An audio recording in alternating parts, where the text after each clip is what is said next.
అయ్యేమో తర్వాత ఉన్న కొట్టుకుంటా కొట్ల చేసి కొడతాను ఇద్దరు కావద్దా ఇద్దరు ఎప్పుడు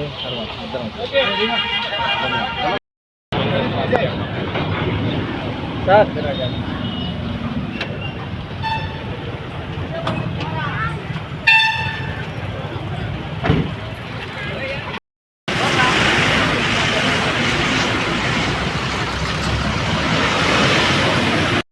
వెనక్రారా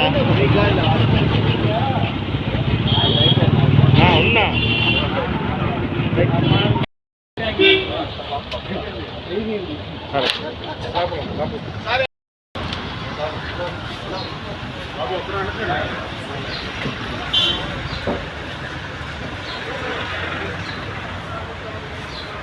కాంగ్రెస్ పార్టీ అభ్యర్థిగా నేను ఎంపీ అభ్యర్థిగా గవర్నర్ డాక్టర్ చింతామోహన్ గారు ప్రచారం ఉదయం నుంచి మంటపాలెం నార్కేడపల్లి ఇట్లా ఊరుల్లో ప్రచారం చేసుకుంటూ ఇక్కడికి వచ్చాము.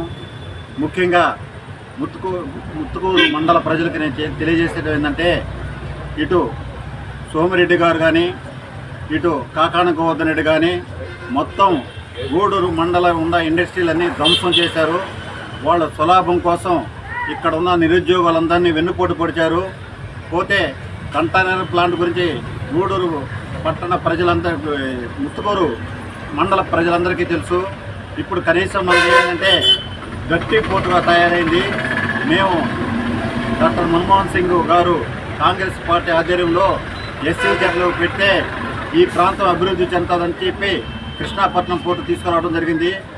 ముఖ్యంగా ఈ గవర్నమెంట్లో 75% ఉద్యోగాలు కల్పిస్తానన్న స్థానిక సంస్థల్లో 75% ఉద్యోగాలు కల్పిస్తానన్నారు. కానీ ఇక్కడ ఉన్న పామాయిల్ ఫ్యాక్టరీలో కానీ కృష్ణాపట్నం పోర్టులో కానీ ఇంకా వివిధ రకాల కంపెనీల్లో కానీ కనీసం 20% ఉద్యోగాలు కూడా లేవని చెప్పి ఈ సందర్భంగా తెలియజేస్తున్నాం.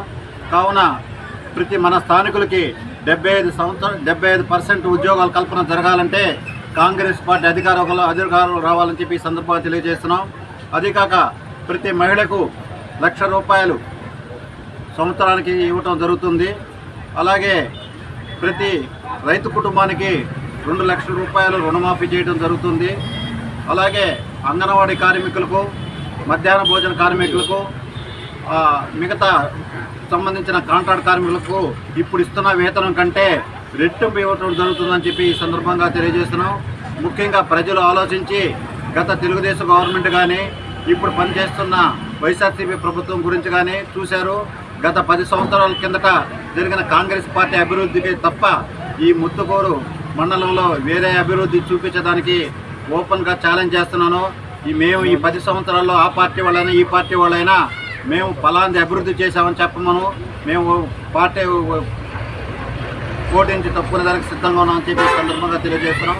కావున ముత్తుకూరు మండల ప్రజలకు విజ్ఞప్తి ఏంటంటే కాంగ్రెస్ పార్టీ అధికారంలోకి వస్తేనే మేము ఈ 9 గ్యారెంటీలు అమలు చేయడం కానీ, నిరుద్యోగ సమస్య తీర్చడం కానీ, ఇంకా పరిశ్రమలకు తోడ్పాటు చేయడం జరుగుతుందని చెప్పి సందర్భంగా తెలియజేస్తున్నాం. ముత్తుకూరు మండల ప్రజలందరికీ మొత్తం గుర్తుకు ఓటు వేయాల్సిందిగా ఈ సందర్భంగా తెలియజేస్తున్నాం.